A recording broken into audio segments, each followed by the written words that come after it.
اگر کسی انسان کو کسی سلطنت کی بادشاہت مل جائے، اس کی کوشش یہ ہوتی ہے کہ وہ عیش و عشرت کی زندگی گزارے۔ یہ کیفیت اور یہ حالت ان بادشاہوں کی ہوتی ہے جن کو ہم جیسے لوگ بادشاہ بنا دیتے ہیں، مگر جن کو اللہ بادشاہ اور حاکم بناتا ہے ان کی یہ کیفیت نہیں ہوتی۔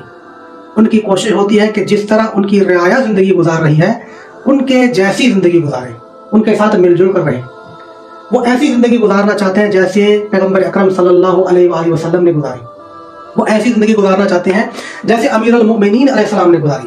میں آپ کے سامنے ایک مثال پیش کروں تاکہ بات بالکل واضح ہو جائے۔ امیر المؤمنین اپنے ایک غلام کو ساتھ لے کر کپڑے کی دکان میں داخل ہوئے، کپڑا خریدنے کی غرض سے۔ کمبر مولا کے ساتھ ہے۔ یہ کمبر مولا کا وہ غلام ہے جو آپ سے شدید محبت کرتا ہے۔ امیر المؤمنین نے دکان میں داخل ہونے کے بعد اپنے غلام کمبر سے کہا کہ اس دکان میں سے 2 کپڑے پسند کرو، ایک اپنے لیے اور ایک میرے لیے۔ اب وہ کمبر تھا، غلام تھا، نوکر تھا، اس نے سوچا کہ میں تو غلام ہوں تو میں اپنے لیے کوئی معمولی سا اور سستا سا لباس پسند کر لیتا ہوں، لیکن علی میرے مولا ہیں، علی میرے امام ہیں، وہ بادشاہ ہیں، ان کے لیے میں عمدہ اور بہترین لباس پسند کروں گا۔ لہذا کمبر نے اپنے لیے سستا سا کپڑا خریدا اور امیر کائنات کے لیے اس نے عمدہ لباس، عمدہ کپڑا پسند کیا۔ مولا نے کچھ نہیں کہا، وہاں سے اٹھے اور آئے درزی کی دکان پر۔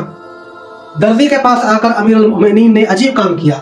مولا نے کہا جو سستا کپڑا ہے اس میں سے تم میرے لیے لباس بناؤ گے اور جو عمدہ کپڑا ہے اس میں سے تم کمبر کے لیے لباس بناؤ گے۔ کمبر یہ سن کر حیران رہ گیا۔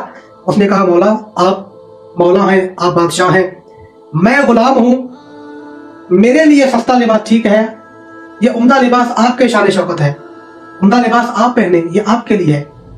تو امیر المؤمنین نے وہاں پر کمبر سے یہ نہیں فرمایا کہ کیونکہ تو غلام ہے میں تجھے لباس دے کے عمدہ لباس لے کے دے رہا ہوں، یا تو میرا نوکر ہے میں تجھ پر مہربانی کر رہا ہوں۔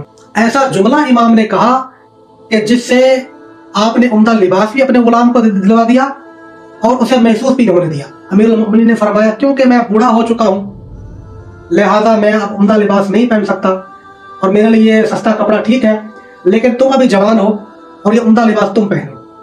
یہ انداز ہے امیر المؤمنین کا اپنے غلام کو عطا کرنے کا۔ عطا کرنے کا اور کسی کو دینے کا انداز ہی یہی ہونا چاہیے کہ جب آپ کسی کو عطا کریں اور اس کے حوالے کوئی چیز کریں تو اسے محسوس بھی نہ ہو۔ ائمہ معصومین علیہ السلام کی حیات طیبہ کو اٹھا کر دیکھ لیجئے کہ جب بھی ان کے دروازے پر کوئی سائل آ جاتا تھا اور اسے وہ کوئی چیز عطا کرتے تھے تو اپنا چہرہ دوسری طرف موڑ لیتے تھے، اور جب لوگ پوچھتے تھے کہ مولا آپ نے ایسا کیوں کیا تو امام فرماتے تھے کہ میں اسے یہ صدقہ یا خیرات دیتے وقت اس کے چہرے پر جو شرمندگی کے آثار ہیں انہیں نہیں دیکھنا چاہتا تھا۔ تو جب کوئی انسان آپ سے مانگنے کے لیے اپنا ہاتھ پھیلاتا ہے تو سمجھ لیجئے کہ وہ اپنی عزت اپنے ہاتھ پر رکھ کے آپ کے حوالے کر دیتا ہے۔ ایسے عطا کرو کہ مانگنے والے کی توہین نہ ہو، ایسے عطا کرو کہ مانگنے والے کی حقارت نہ ہو۔ 10 روپے دے کر 10 سیلفیاں بنانا اور پھر اسے سوشل میڈیا پر اپلوڈ کرنا، یہ ایسی سخاوت ہے جسے اللہ پسند نہیں کرتا۔ یہ سخاوت نہیں ہے، یہ ریاکاری ہے، یہ بالکل ریاکاری ہے۔ ایسی سخاوت کو اللہ پسند نہیں کرتا، دینے کے اس انداز کو اللہ پسند نہیں کرتا۔ جب اللہ دینے کے اس انداز کو پسند نہیں کرتا اور کیونکہ یہ ریاکاری ہے تو اس ریاکاری کے بدلے، تمہارے اس دیے ہوئے کے بدلے میں کوئی اجر و ثواب تمہیں نہیں ملے گا۔ دینے کا انداز یہ ہے کہ تم ایک ہاتھ سے دو تو تمہارے اپنے دوسرے ہاتھ کو بھی پتہ نہ چلے کہ تم نے کسی کو کیا دے دیا ہے۔